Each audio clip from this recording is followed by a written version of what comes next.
Salut Prisca. Salut Mika. Alors, est-ce que tu peux nous parler de tes inspirations de jeunesse? J'ai grandi avec un père qui dansait tout le temps à la maison, donc la musique à la maison tout le temps, la danse à la télévision. Et donc du coup, moi, avec mes petits frères, on s'entraînait en cachette dans la chambre, à essayer d'imiter Michael Jackson à la télévision, jusqu'à ce qu'on rencontre un collectif de danseurs qui habitait même dans ma ville. J'habitais à Aulnay-sous-Bois, tout jeune. J'ai grandi dans la cité des 3000. Et tout de suite, ça a pris, ils ont vu comment on dansait, ils ont dit « Allez, venez, joignez-vous à nous et faites partie de la bande ». Et c'est comme ça que du coup, j'ai été entraîné dans le monde du hip-hop français des danseurs. Et que j'ai fait du coup plein de rencontres, dont Bruce, Kanji, Juste Debout. Et c'est comme ça que je suis rentré dans le graffiti et que j'ai fait mes premiers graphes, c'était à Montreuil, dans les terrains vagues de Montreuil à l'époque. Mais d'ailleurs toi, Mika, l'univers du graffiti, le hip-hop, la danse, ça c'est un truc qui était familier pour toi, je crois, par rapport à Conceptory. Évidemment.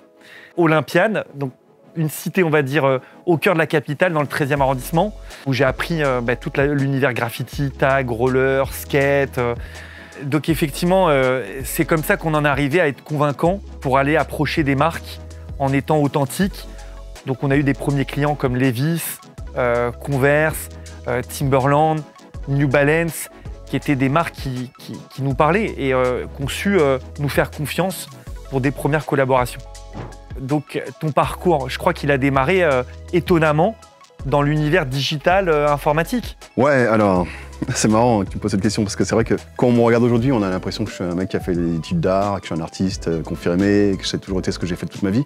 Alors que non, j'ai fait un DUT, un bac électronique, un DUT génie électrique informatique industrielle. Et cette année de DUT, je rencontre l'informatique, la vraie informatique, l'ordinateur, la programmation. Et là, ça lâche un coup de foudre, je me dis, mais en fait, c'est ça le truc qui me plaît, moi. C'est un outil de création. Et c'est comme ça que après j'ai rencontré Photoshop, 3ds Max, non 3ds 4 à l'époque. Avec Conceptory, vous avez connu ce même genre d'évolution? Effectivement, on a démarré très street culture dans la rue. Et puis on s'est digitalisé. Donc il a fallu qu'on fasse des opérations qui étaient dans la rue, mais on a commencé à les filmer, à faire appel à des influenceurs, à des blogueurs, à évoluer avec l'univers social media. Donc ça donnait effectivement une évolution street et digital culture. Tu as créé, toi, un concept très original, voire même qui est devenu un genre de buzz international, non? Ouais, alors j'imagine que le concept dont tu parles, c'est Popcorn Garage. C'est ce fameux jeu sur le cinéma.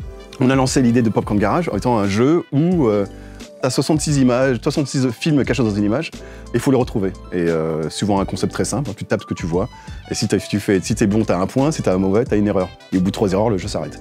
Et le premier truc qui a fait basculer le truc, c'est Première, magazine de cinéma, qui en parle sur son site comme étant le défi ultime pour tous les cinéphiles. Et là, c'est parti en live, et du coup, au bout d'une semaine, on avait déjà fait 300 000 visites sur le site.